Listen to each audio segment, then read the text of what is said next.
Good day, fellow cinema nerds and movie geeks of the internet. You're watching Deano Reviews. Here it is then. Yes, I got out the orange blazer. I gotta make more use of it. It's not. I mean, I like orange, but this isn't really, casual wear. I mean, I wore it to the city centre once. Yes, I know. I got some weird looks. I mean, mainly because it's a blazer drawn in summer, because it's such a bright colour that you wear in the 80s. But I just like the colour. But this is why I'm getting the most use out of it. I can talk today, yes. And so, Star Trek Beyond. I saw it last night. I was going to do a review of it last night, but I was really tired because I saw another movie that day, and that just kind of took a lot of energy out of me. So now, I think the earliest I've ever done one of these, 12, as in noon. First time for everything. Or maybe this isn't the first time, I have no idea. But okay, Star Trek. Now, whenever I do these, I normally give my backstory on like what I think of the franchise overall. Okay, let's begin. Now, the first Star Trek. This is not only one of my favourite science fiction films, but this is probably one of my favourite movies ever. And not only that, but this was my introduction to Star Trek. When this came out in 2009, I watched it, and this was my introduction to Kirk, the Enterprise, the Kirk, you know what I'm saying? And Kirk, the Enterprise, Spock, all of them. This was my introduction to it. This is how I discovered all these characters' personalities. Not from watching the show. I mean, over the years, I would see my dad watching Next Generation or the original series. But this was my introduction to Star Trek, and this is what made me really like Star Trek.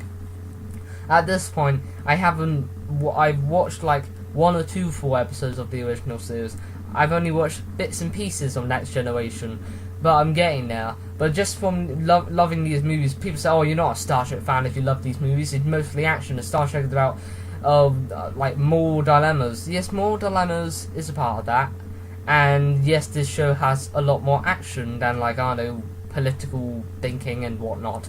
But like everyone says, Star Trek is about the crew, the characters, and just from watching this 1 or 2 episodes of Star Trek, these capture it perfectly. Even without the original series, these characters are still interesting, engaging, and just endearing. Like, this movie made me love Spock, and Spock is my favourite character. Sure, I can't really relate to Spock that much because he literally has no emotion besides one particular point in the film, when Kirk kind of ticks him off. As for the characters I think I can relate to the most, I want to say Scotty, because in this, Scotty's a bit of an angry, he's very angry a lot, maybe Chekhov, but, get to him, speak of Chekhov, yeah, yes.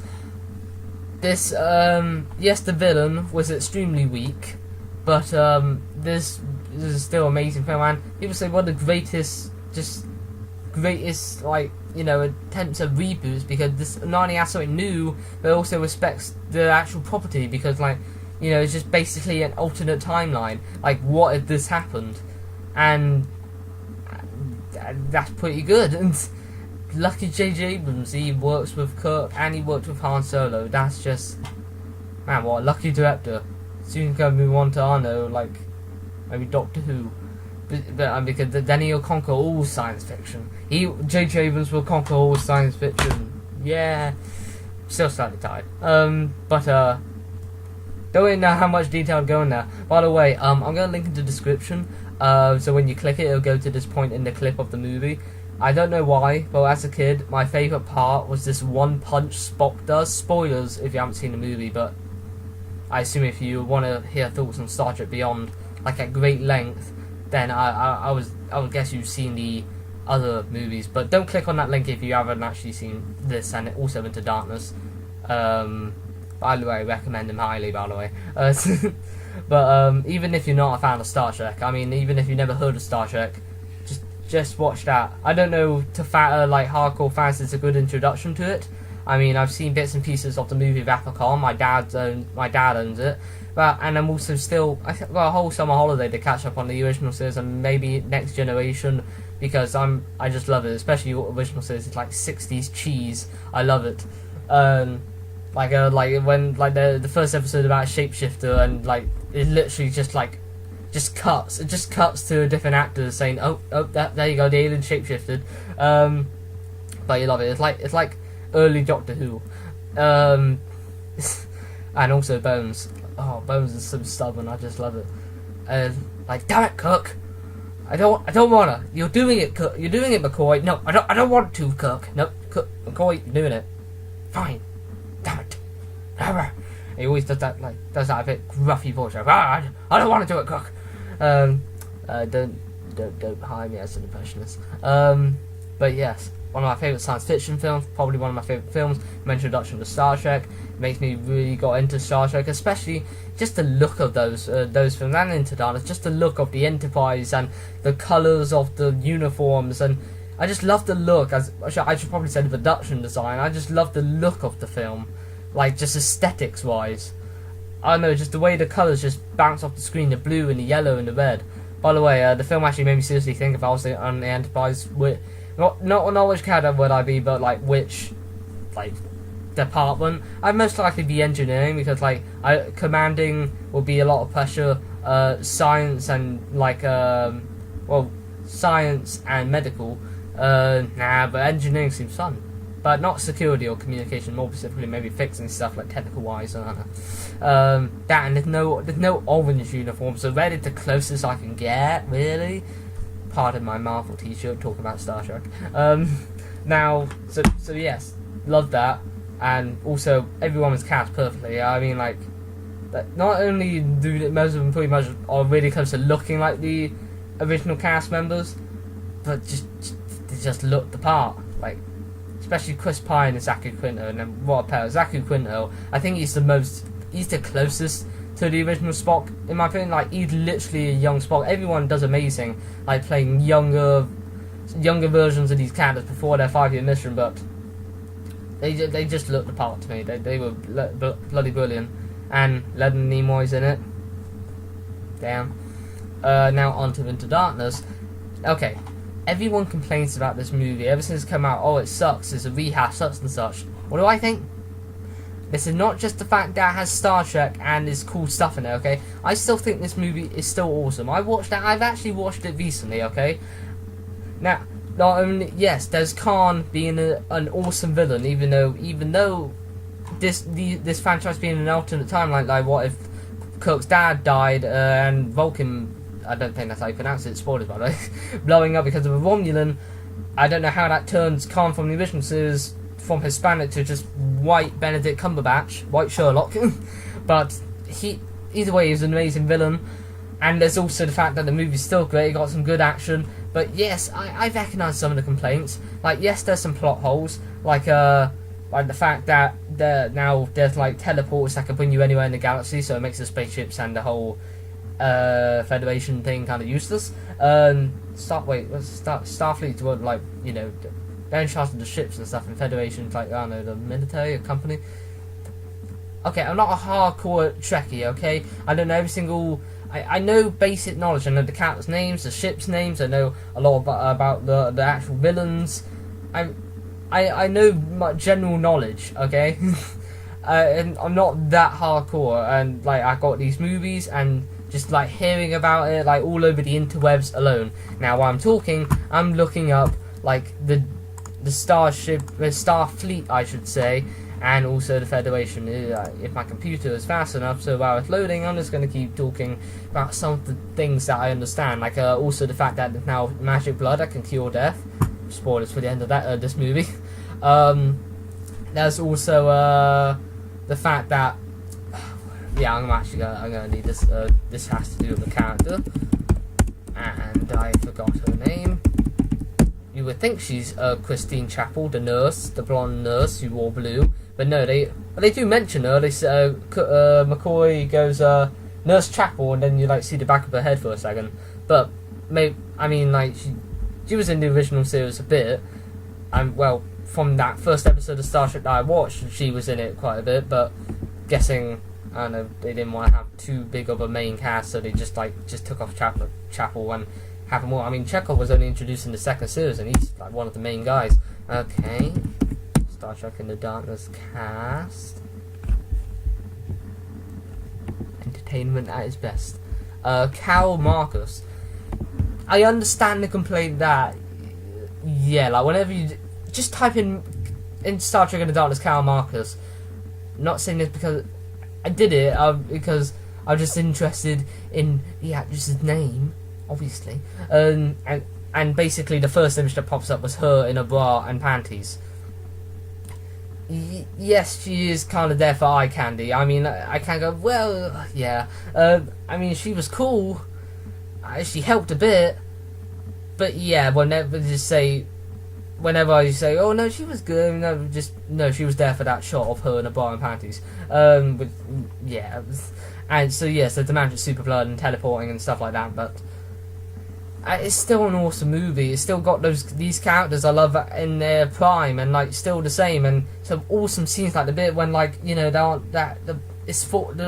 ship is falling and Scotty and Kirk are hanging onto this bridge and the Chekhov catches them. So many cool moments, and obviously, and when people say, "Oh, it's a rehash of Wrath of Khan," I haven't seen the whole of Wrath of Khan in its entirety, but I appreciate the fact that it resembles Wrath of Khan, because it's meant to be an altered timeline where like Kirk's dad died and Spock's planet blew up, but it still leads to some similarity in events to Wrath of Khan. Like, even though these things have happened and things are different now, things that some events are still similar to Wrath of Khan in that timeline. So it still leads up to some things being similar in these are two separate timelines. I like that, and that is still an awesome movie either way. So if you've never seen Wrath of Khan, you wouldn't really care. But if you were like a die-hard fan of that movie, yes, you might go, oh, it's a rehash, but still, to me, it's still an awesome movie. And by the way,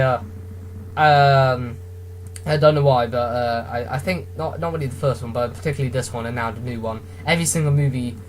These two movies both begin with them doing a mission and it normally not going so well, and also Kirk or Spock or both going, oh, I might resign, but then at the end, like, I'm gonna stay, I like this, and also every single movie having the start. Well, the first one, the ship was destroyed by almost going into a wormhole, and also being attacked by the Romulan ship, not Chris Hemsworth's. Oh, I can charge my laptop. Oh no! Yeah. Knocked me off my thoughts. Anyway, not Chris Hemsworth's ship, but like when the Romulan attacks Kirk's ship, and then in the second movie it was shot. It was pretty much shot down. Was it shot down? Yeah, it was shot down by I believe Khan. If not all that recent, I've seen it. And now the new one, not a spoiler, it was in the trailer, they get attacked by the swarm. Hopefully that's not a spoiler, I mean, it's in the trailer. Hopefully, but I'm thankful you're watching this anyway, just to see what I think. Okay. Awesome, I like it, I proper like it. Now the new one. So yes, you could say I saw Into Darkness in cinemas, by the way. So yes, I'm a fan of this franchise. One of my favourite franchises. Just the look, the characters. Even though I'm not a hardcore, die-hard Star Trek fan, I'm still wanting to watch them all.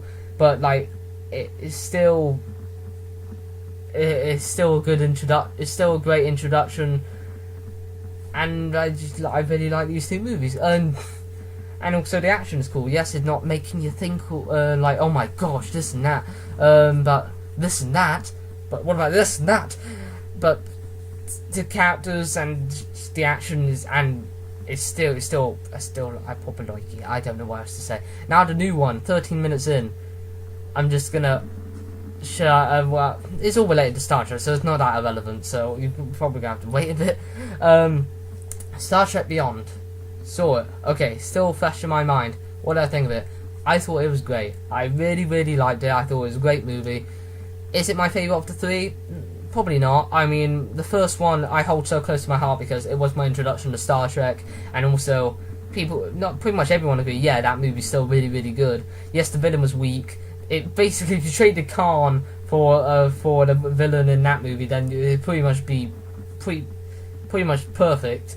But like, it wasn't about the villain, about the characters and the action and like the dilemmas and like Kirk becoming a good captain, and that movie did that great with the villain aside anyway. So, but okay, out of Into Darkness, to me, they're both on the same. I know everyone agrees, because pretty much most of the places I go on the internet, people go, "Oh, Star Trek Into Darkness was crap. I didn't like it." I could understand some points, but for the most part, I'm good with it. I mean, like, there are a few like quite famous YouTube reviews that I don't know what you're talking about. The movie's great. I love Into Darkness. Star Trek Into Darkness. That's from the honest trailer. That's true. Maybe they should put a comma there, or maybe like the dotty dot. That's why punctuation. Today we're learning about punctuation, dotty dot, and little wavy dot with full stop thingy. Back to Star Trek. But yes, and yes, they all say down lines like damn it, I'm a medical doctor, not a something, or. And also Into Darkness. Yes, I got a bit teared up when Kirk dying, and Spock was like, he is human after all. He's going, Khan, letting out his human side, like, you killed my friend.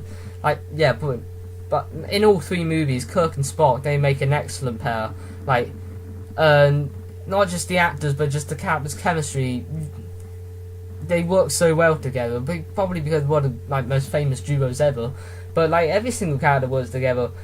And like this movie showed me how good of a pair like Bones and Spock was, even though it's just like let me die. Like, no, I'm not gonna let you die. I would want to leave you to die because you're so annoying. It's pretty much that, because just McCoy is stubborn and Spock is just let me die. This is illogical.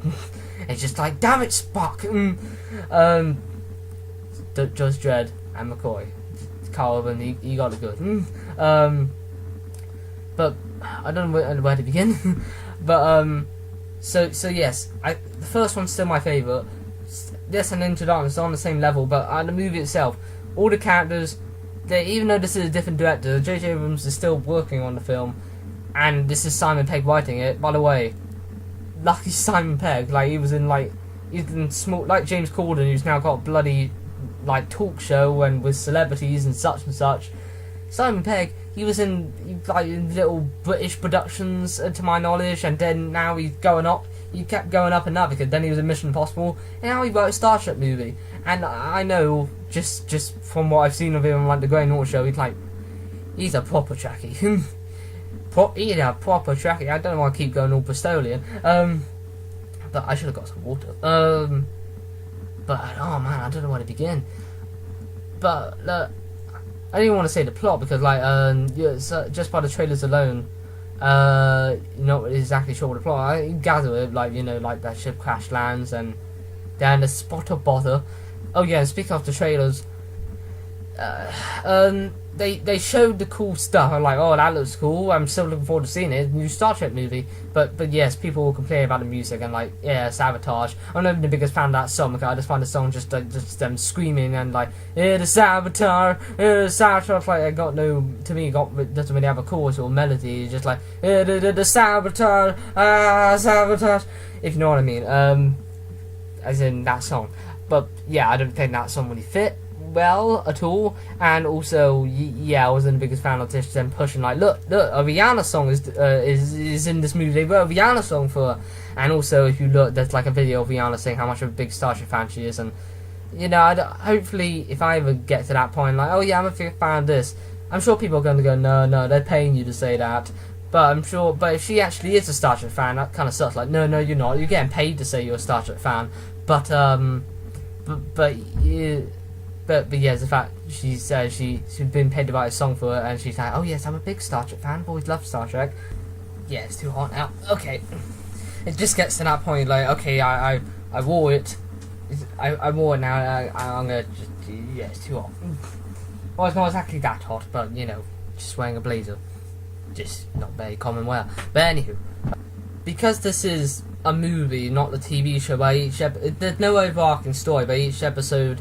Just by watching, just common knowledge. There's no overarching story of the original series. Each episode was a new planet to explore, new race to debate with, or for peace and such. But because these are movies, and at this point they're 3 years into their 5-year mission, which I don't think that's a spoiler either. I think that's all. I think in a Wikipedia synopsis. They can't really say I could do a montage of all the places they they visited, but they don't do that, which I like.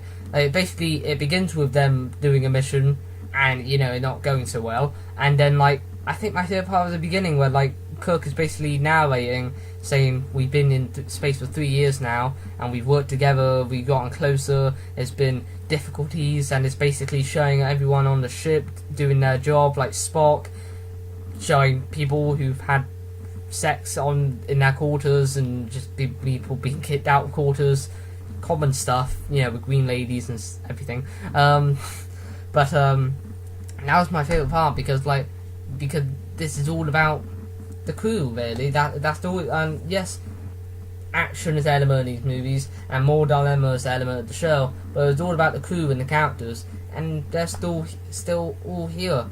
And also, it's also stuff added to it, like Sulu being homosexual, which didn't bother me so much. I mean, I heard George Takei isn't a big fan of it because even though he's gay, he doesn't really want it to relate to his personality, but I found it no biggie.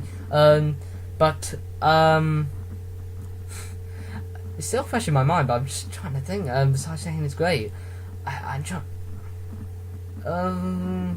Okay. I should probably move on to this. Speaking of the characters, some characters are in it more than others. Like Kirk, obviously, Spock, McCoy, Scotty's in it quite a bit. I like Scotty. He's Scottish because he keeps saying Lassie over and over again. Lassie, Lassie, Lassie, Lassie. I can't do the accent. But Chekhov, even though at the end of the movie, they yes, of course, they saying loving memory and tribute to Leonard Nimoy and Anton, which I'm surprised to still put it in because it was a month before the movie was released that he passed away, and they still they still were able to put that in there. But Chekhov honestly isn't in the movie all that much, but of course it makes me sad. I was going to do a video about Anton tragically passing away, but I could just say I'm an aspiring actor, and I remember just looking at his Wikipedia page and stuff, researching wow, how did he get into acting?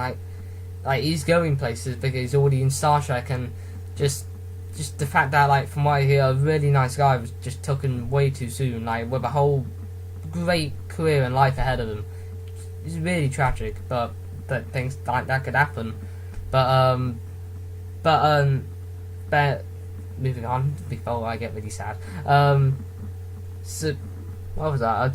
So yes, some of the characters are in it more than others, and the character they keep advertising on the posters and in the trailers is I can't remember her name. I can't remember J. Pretty much she was in. Why am I forgetting the name now? Kingsman. She was in Kingsman. Yes, Kingsman, because I've got a DVD over there. She played the lady with the swords for legs, and she's in this movie. Sorry if I can't remember the name of the character who had swords for legs or knives for legs. Whatever you choose. Really. Her character's name was... Why am I saying her name? Her name was Sophie Butella. I am butchering it. I've not only butchered the name of the Spock's planet, but now I'm butchering the name of this lovely actress. I wish this laptop was faster so I could quickly just find out the name so I can move on. The name... character's name began with a J. Jayla. That was it. That's a really easy name to remember. How could I forget that? But she's in it. She was okay. I mean, I watched Chris Duckman's review. She said, she was the highlight. She was okay. I mean, I really liked her makeup, the design of her. I'm saying the design, they created her. No, they got the actress to put makeup on her. But I like the makeup. But she was cool. But her main shtick was that she had native language like Montgomery Scotty, J.T. Kirk, and she takes everything quite literally. Well, not really literally. Don't touch my house. And she has that native language. That's what I'm trying to get at. I saw this movie with friends, and I agree. One person who was there said she was basically like Drax from Guardians of the Galaxy, who took metaphors really literally. she that wasn't really a shtick, but yeah, she kind of spoke like that. Like she talks a bit weird, like she takes everything that literally, and her English isn't all that great, but she was cool though. I mean, like, she did kick some butt. Indeed, she did. And yes, there's like a tragic backstory to her. But she was cool. And then like the other new character, like the other probably new character besides her is Kroll, played by Idris Elba, who you may not recognise because there's so much makeup on his face. Khan is obviously the best villain out of these three movies. Kroll, he's just basically, I want to destroy everything. Just I want to destroy Federation. I don't like peace. I don't like unity. It sucks. Everyone should suffer and die. And yes, there's towards the end, towards the end, that's where you actually find out like that why he wants to do that. But I'm still left with questions for example, how why do you look like that? Why this and that? But basically, I don't want to spoil like the questions I would have, but basically, they don't really give you all the answers to why he is like that. So at the end of the day, towards the end, you have some sympathy for him. I mean, because they give you some information of why he's like this, but they don't answer all your questions regarding him. That's what I'm trying to say. But yeah.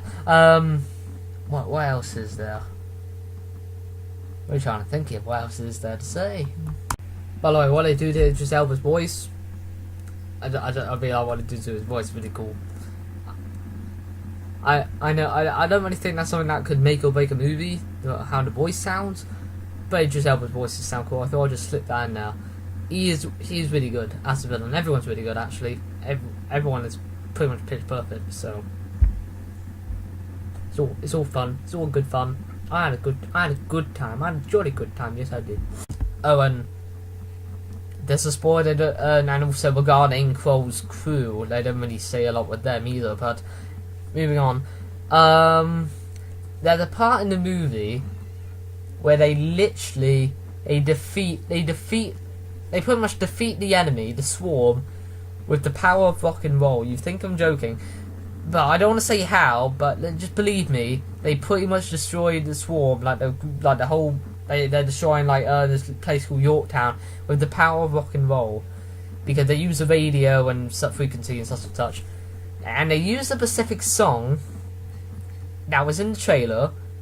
I was thinking, oh no, they're gonna use the Rihanna song, aren't they? Because it's endorsed. They're using it to sell the movie with, and this is going to be the worst endorsement, and just buy the song ever. Oh, it's going to be so bad.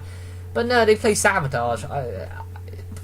I'm not sure if that's a spoiler or not, but they play Sabotage. No, they don't play Take On Me. They play Sabotage, and I'm not the biggest fan of that song anyway. I'm an 80s pop kind of person, as some of these reviews suggest. But at first I'm like, oh no, this isn't gonna mesh well. This isn't gonna match. It's just gonna be just bad, a bit embarrassing. With the explosions and just even though they're in space and fire kind of needs air and it sucks air and they're in space, but bits and pieces. It's a movie about space travel. Okay. I'm not going to test if the explosions could happen in space. Maybe it can. I ain't going to Google search it. I'm just going to assume these things. But I thought it was going to mesh well. It ended up meshing okay. But first I was like, oh no, this is going to go well, and it's okay. But then I don't know, the ships are exploding, and all you're hearing is ah, because it's a rock song, and they just scream to the microphone. But I had a feel right in my belly, oh no, they're gonna play the Rihanna song. Oh no, this is gonna be bad. But luckily they didn't. They play it during the credits, and now I say they're playing Rihanna. Go get out of here, quickly, go. There was because there's no after credit scenes.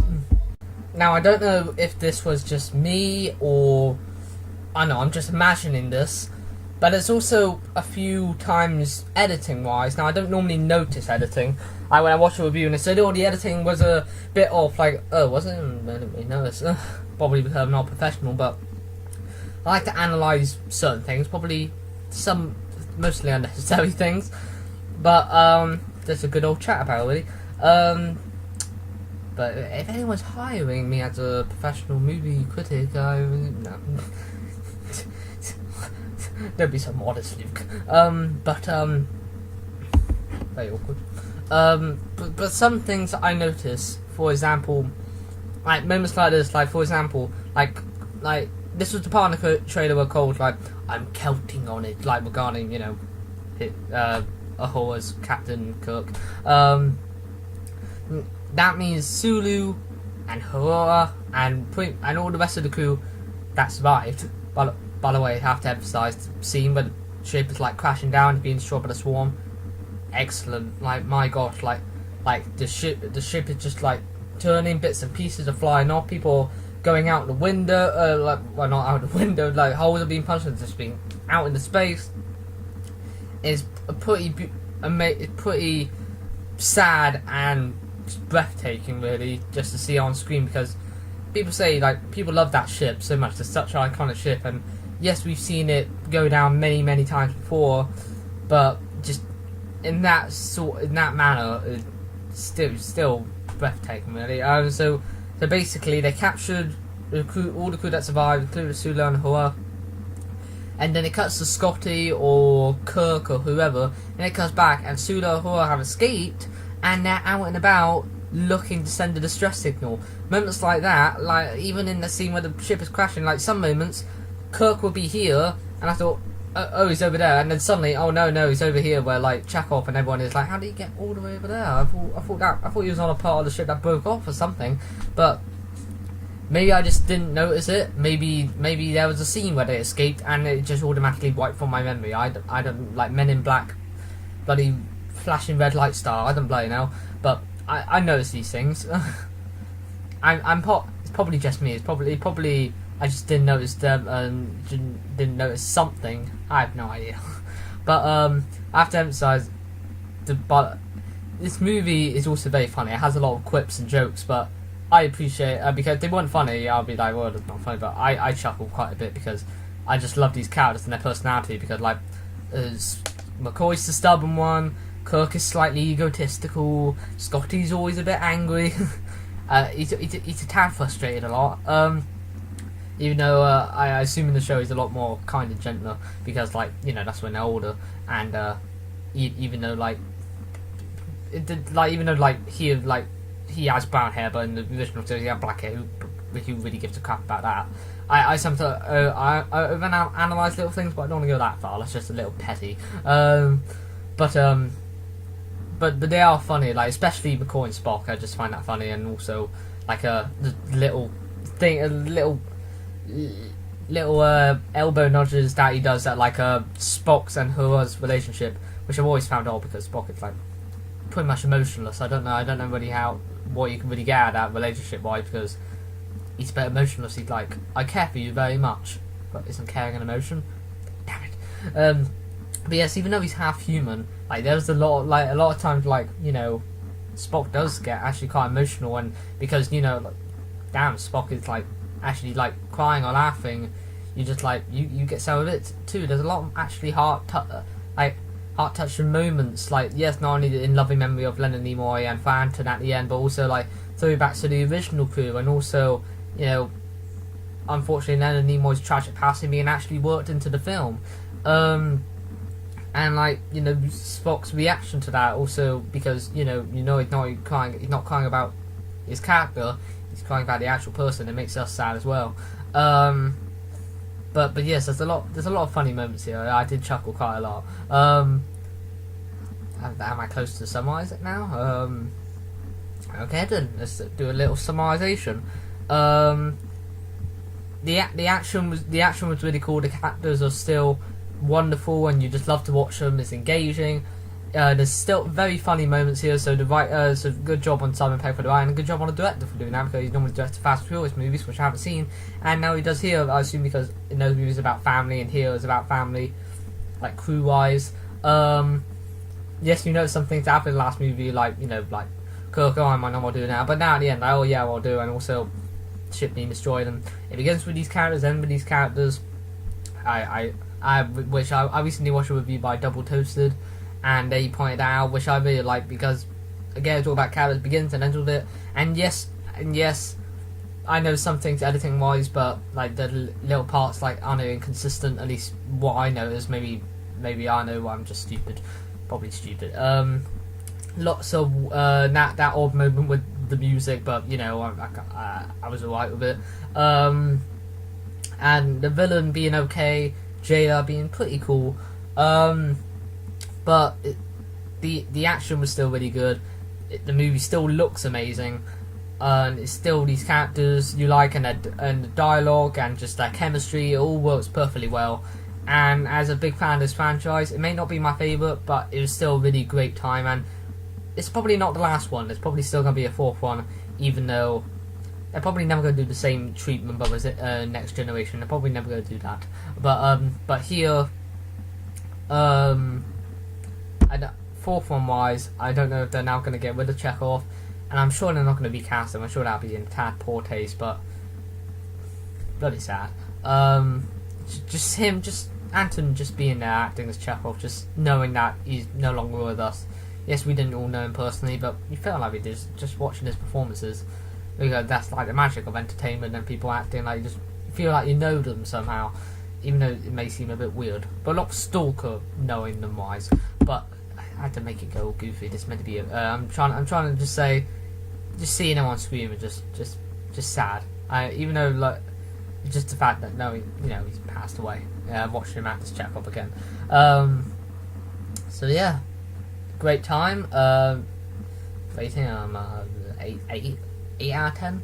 Okay, I'll go 8 out of 10. Solid 8 out of 10 for me. Again, may not be my favourite, but I still had a great time, and because the characters just obviously make it. They're engaging, they're wonderful, their personalities shine, their chemistry, it all works so well. My favourite scene is probably at the beginning when Light Cook is talking about life 3 years in to their 5-year mission.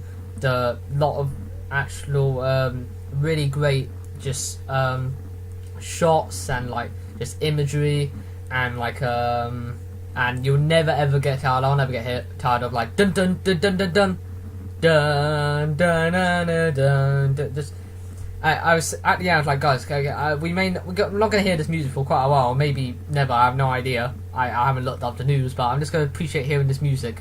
Dun, dun, dun. I love that theme so much, even though it's not made for the original series theme. So yes, great characters. Yes, there's flaws, but and I still like it. I mean, some people are like, oh no, I want to see more of the 5-year mission, but I still was a really good premise. They crash land and need to get back out, need to get off the planet, and it was good. I mean, it's all great. I don't know. So I realised most of this has just been that was great, and it's been a bit everywhere, but hopefully it was enough. I'm trying to get across that I liked it. Seriously, if anyone ever offers for me to go on the Enterprise, I may be a bit iffy because pretty much every movie that somehow the space is damaged enough for just people to just fly out because they're the extras. No matter what shirt you're wearing, you're going out there. So I'll probably have to rethink that. It's like being the Doctor's partner. You may likely die. Just saying. It sounds cool though. Well, you've been watching Deano Reviews, and I'm just another screen watcher like you. Energize.